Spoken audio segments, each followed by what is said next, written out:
Jimmy Butler, he's a very interesting player to me. He's like, oh, shoot, I don't know where to go with the ball because I haven't been able to think. It was a great series. Game 4 was one of the best games I've ever watched in my entire life. Now LeBron's a 4-time champion, and Anthony Davis gets his first. It's unacceptable. So happy when the Astros lost because it would definitely be a 2020 thing. Yeah, I was impressed by their game. Braden Point, Andre Palat, Nikita Kucherov, that was the best line in the playoffs, no doubt. Stay undefeated when they face the mighty Cowboys with Garrett Gilbert. Hey everyone, I'm Jared Sandler, and you're listening to Outsiders Opinions. What's up, y'all? Welcome to our MLB Opinions of the Week. Now we're going to be doing Mid-Season Awards, and the man that scared me, saying all these are mostly locked, which always scares me. Like when you say, and that man, of course, is Austin, but it's like when you say a test is easy. Don't overthink it, Kevin. You're overthinking it. I didn't say that to scare you. I said that because I think we're going to agree a lot. Okay, well, we're about to find out, and so it should be fun. Just so people know, this is not a mid-season award predictions video. This is a mid-season awards video. We're handing out these awards. The awards we predicted on, these are not saying that these people will win these awards at the end of the year. This is thus far in the season, mid-season awards. This is who we have winning those if they were to give them out halfway through the year. Kevin, I'll let you start. All right, so we'll go with the AL Rookie of the Year, which I think is starting to heat up, but this is an award so far. It's not close at the moment, Kevin. Yeah. I'll go first. It's Luis Gil. It's Luis Gil. Kevin leads the entire MLB in hits per nine, the least amount of hits allowed for a starter in the entire MLB, let alone rookie. Pitcher, least amount of hits per nine. He's been remarkable. He has had a two kind of suspect starts where he was not the greatest, but Luis Gil, remarkable player. Yes. 3.27 ERA, 2.7 or a 2.0 WAR this year. Like I said, the least amount of hits per nine in the entirety of the MLB. I don't think it's particularly close. Maybe it's a little bit heating up, but again, to lead the entire MLB as a rookie and an important stat like hits per nine, where he's allowed the least amount of hits per 9 innings that he has thrown, he's been remarkable. Yes, that's who I have, Luis Gil, a heel. I am interested to see how it goes at the end of the year, because Wyatt Langford had a slow start. I think he's starting to heat up, and he's getting much better. It would take a lot for him to pass. If Gil doubles this and just plays the exact same for another half a year, it would take a remarkable effort, because Gil's almost been an all-star level pitcher, let alone rookie of the year. So it would take a lot. I'm not saying it's impossible. And again, these aren't award predictions. It's just Gil deserves rookie of the year if it was given away in mid-July. Yes, that's what I'm saying right now. Yeah, that's the point. But yeah. Now we'll go NL Rookie of the Year. I don't think this is particularly close. I do think it's a little bit closer than the AL. It's Mason Wynn of the Cardinals. The shortstop has really come in and been remarkable. You didn't hear what I said then. Say again? I went Paul Skeens. You went Paul Skeens. Wow. Yes. He's only made 10 starts. That's my problem with Paul Skeens. I know he's an all-star. But if you're giving away the award, Kevin, he's only made 10 starts halfway through the year. If you double that, that's 20. To make it, we say normally that Clayton Kershaw the past couple of years, right? You would agree, has not played a lot of games. Yeah. But the last 2 years, he started 24 and 22. If Paul Skeens doubled what he's done this year, which because we're halfway through the year, it's actually a little bit more than halfway through the year, he would get to less than that. I don't know if Skeens pitched enough for me. I don't think he has. I would give it to Mason Wynn. Mason Wynn has a 290 batting average, or 289. My bad. He must have got out one time that I didn't see. But 2.2 WAR, 1.6 D WAR, one of the best defenders in the league. 3.3 WAR, Kevin. He's been remarkable. His fielding ability at the shortstop position, something that the Cardinals were lacking there for a little bit, has just been a breath of fresh air. And we're just going based on WAR, Kevin. Again, Mason Wynn has 3.3 WAR to Paul Skeens 2.6. It's not because Paul Skeens hasn't been more dominant in the games he's played. I just don't think 10 starts is enough halfway through the year. Because again, if you double that, we're not even sitting close to where is necessary for you to be a contender for a big award. Because 2 years ago, Clayton Kershaw had like a 2.28 or 2.44 ERA. It wasn't even considered. They had got no Cy Young votes and had 22 starts. And again, if we double Paul Skeens, we're a little bit through halfway of the year. I don't know. I don't think he's pitched enough for me to get a vote. Okay. That's my reasoning. Has he been more dominant in his starts? Yes. But again, this is giving an award, and that requires innings and games. And I don't think he's done enough. Okay, that's fair. I did say it's up for discussion. I No. expected that if you disagree with me, it was going to be Skeens. I just don't think he's pitched enough. Yeah, no. To me, I think Skeens has just been so dominant. And it's like, but think about this, Kevin. He's pitched 59 innings. That's nothing. That's no innings. That I just don't feel like it's enough. It's not enough for me at this point in the year. Got it. Okay, that's fair. I'm not saying it's a bad choice. I'm just saying. No. Yeah. You're good. You're all good. This one NL is specifically tough for me. So I don't know if you just want to go into the NL MVP. We can do that. 1 second. I do want to say, like, people are going to be like, "Oh, but Paul Skeens is an all-star and Mason Wynn isn't." Yeah. Paul Skeens is an all-star because the Pirates don't have an all-star. It's because if the league was right, they would not have only one player from each team making it, and then these other guys. I don't think Skeens would have made it. I don't think he played enough, but he's going to make it because there's no other choice on the Pirates at the moment. So that's not a good argument, in my opinion. Okay. Ryan Helsley's been one of the best closers in the MLB, so he was going to make it over Mason Wynn. I'm fine with that. I just think Mason Wynn could have possibly made it if players from certain teams that didn't deserve to get an all-star didn't get an all-star. So that's my argument against the all-star case. I know someone's going to say that in the comics, or someone's going to mention that to a friend, or even if people aren't listening and they talked about Paul Skeens making an all-star team. It's more revolved around the Pirates having no one than Paul Skeens. While he has been remarkable, one of the best rookie pitchers we've seen in a while, making it. That's fair. That reminds me, I think I'm going to mess with some Cardinals people just to tell them Mason Wynn doesn't deserve it. Because I love to make fun of it. But yeah. So they also love to ruin your predictions. So it goes back. Yeah, I know. Yeah, I know. It'll be fun.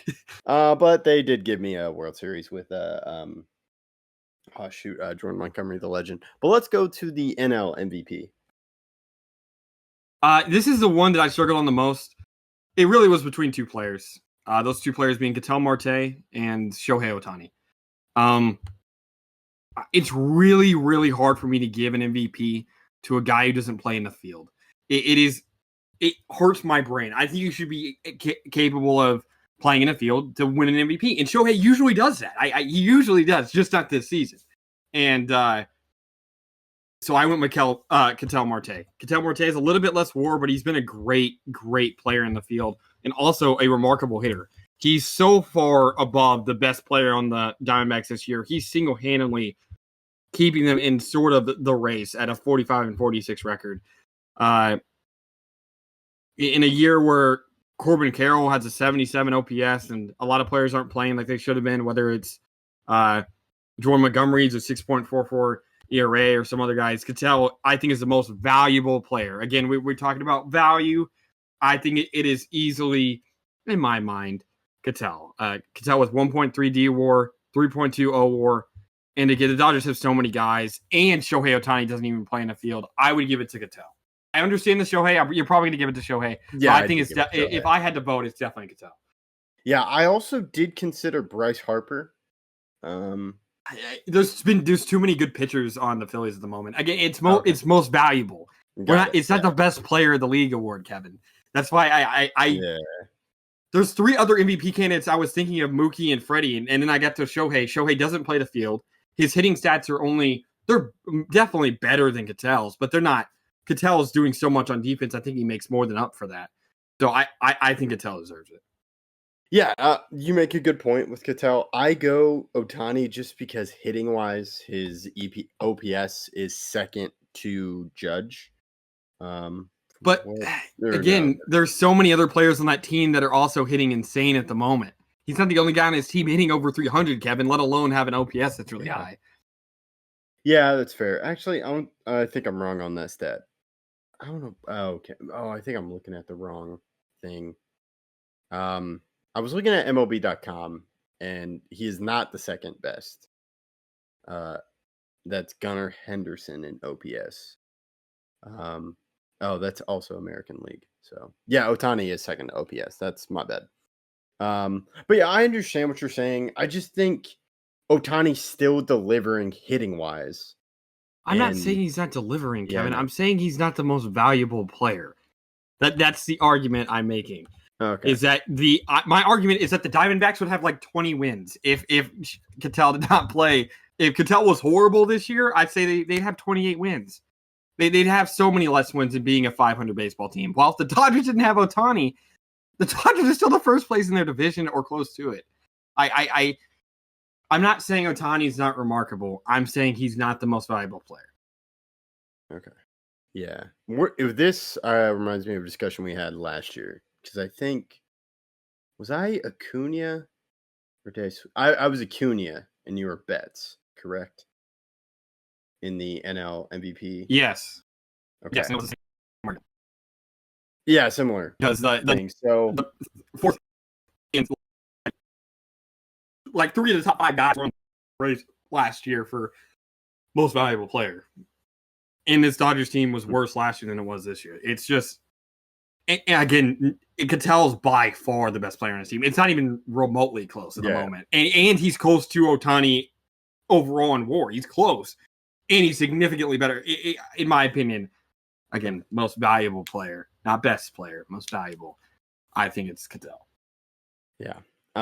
We'll have to see what happens at the end. We'll see if Ohtani keeps it up or it'll be fun. So okay, we're disagreeing. But we'll go to AL MVP. If this isn't Judge, I don't know who you picked. I honestly do not. I don't even understand the Gunnar Henderson pick because Judge is on pace to beat his 62 homers. He's on pace to hit like 65 homers. I don't know how you wouldn't choose Judge here. So I did choose Judge. Okay. Yeah. And the rest of the hitters besides Soto, we have no hitters. The Yankees have run out of hitters. So it's not even the most valuable. Without Judge, we're the worst hitting team in the league, basically. We need Judge so bad. We're so bad without Judge or Soto. Those games Soto missed feel like the worst hitting team of all time. It helps that we have both, obviously, but yeah, I went with Judge because I was looking at leader in stats, and Judge is just leading a lot. I know Henderson has more wins above replacement than Judge. Next, but still, Judge is leading an OPS. I also believe didn't he tie a Yankees record with home runs hit in the first half? yeah, I think he did. He's also leading in total bases, OPS, slugging, RBIs, home runs. He has the most WAR in baseball, let alone his just normal WAR, which is still 6.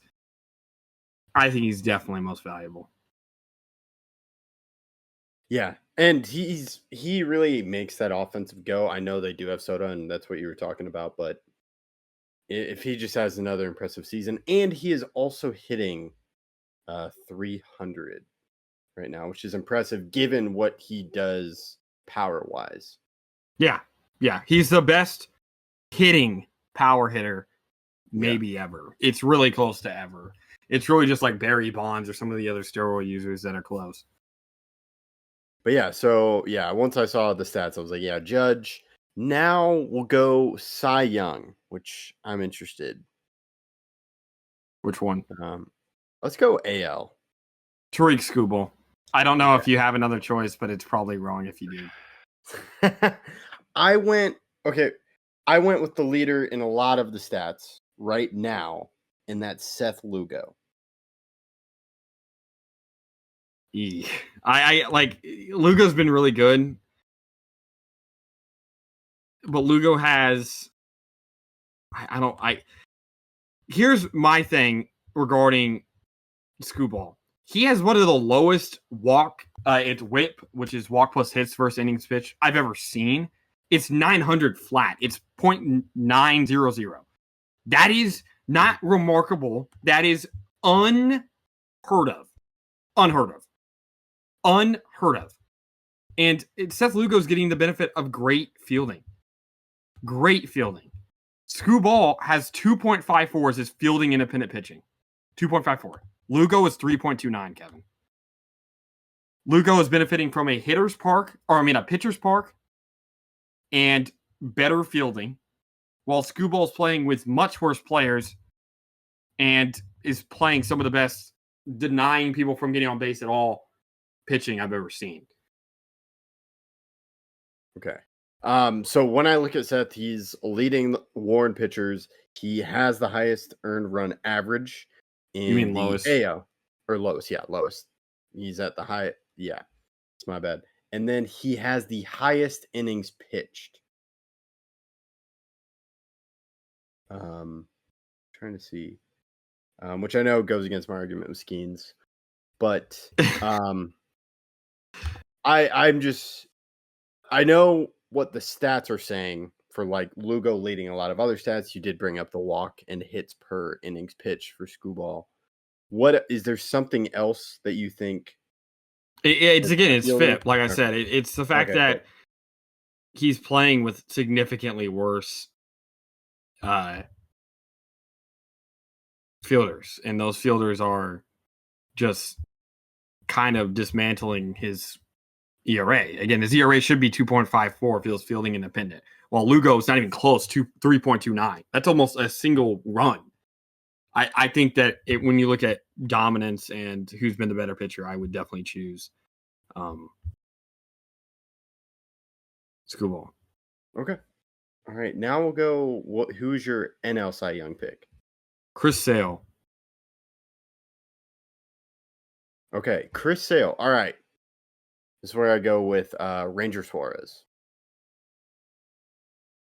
I don't even think Ranger Suarez has been the best player or the best pitcher on the Phillies. So, well, when you look at Ranger Suarez, you, of course, lowest ERA. He, I believe, he is one less win than he's tied with Nola in wins. And then trying to see what else. There's another stat. well, when you look at, again, walks, when you look at whip, the second best in the MLB right behind Skubal is Sale. And then Wheeler has a lower whip, hits per 9, home runs per 9, and has a more strikeouts per 9 than Ranger Suarez. I think the best pitcher on the Phillies has been Zach Wheeler. I think Wheeler's been the better guy of the two. Wheeler's pitched more innings. I know he has one less win, but that's the worst stat in baseball. Ranger does walk a little bit less, but again, he allows more hits, so it's the reason why there's a better WAR or whip for Wheeler. Sale, he leads the entire MLB in wins. That doesn't really matter, but his FIP, Kevin, fielding independent pitching, 2.25, the lowest in the entirety of the MLB. So his ERA, if there was perfect fielding and it was in the same ballpark every time, it'd be a 2.25 ERA. Okay. All right. So I kind of expected we'd disagree because you're like, it's easy. And then here we are. But I understand your arguments. Now we still have two more to go over. Yeah, I know. Now these I do think are. I don't know how you disagree with me on either of these. I'm going to be completely honest. I would not. I don't understand any other pick. Okay. Well, what are the picks? I'll go NL first because I think it's a little bit harder. So I think it could be different. But I went Rob Thompson. Okay.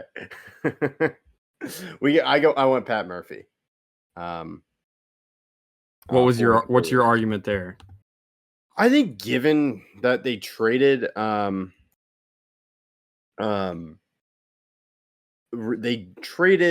their star pitcher, their starting relief pitcher is out, and they are leading their division.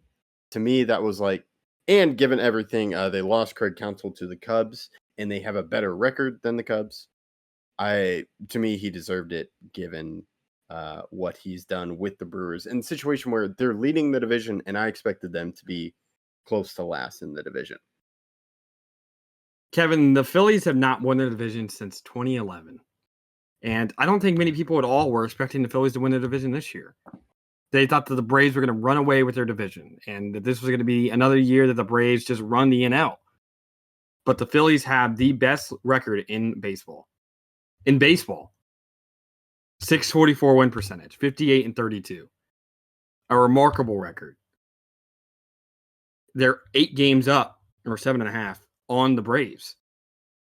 They're not just winning the division, they're winning it dominantly. And again, it's not like the Phillies are a team that wins their division every year. I'm not giving it to a guy who's not, or who's won. I don't think it's right to give it to like a Dodger or like to Dave Roberts or something like that. A team that's always the best. But the Phillies haven't been. And they've grown a lot in the past couple of years. And obviously this year, they are by far the best team in the NL, in my opinion, thus far. Okay. I understand that. Now, AL, I'll just say mine, and we'll see if we agree on this. I have Stephen Vaught for the Guardians. Yeah, Stephen Vogt is the best pick. Okay. It's not even close. This is his first year with the team. Last year they didn't make the playoffs, and this year he is half a game back of the best record in the AL. He has one less win than the Orioles, but the same amount of losses. And 629 win-loss percentage is the third best in the entirety of the MLB, only behind the Orioles and the Phillies. That's the right pick. Gotcha. All right, so we finally end on an agreement. It's been a wild season, but some players have dominated the stats.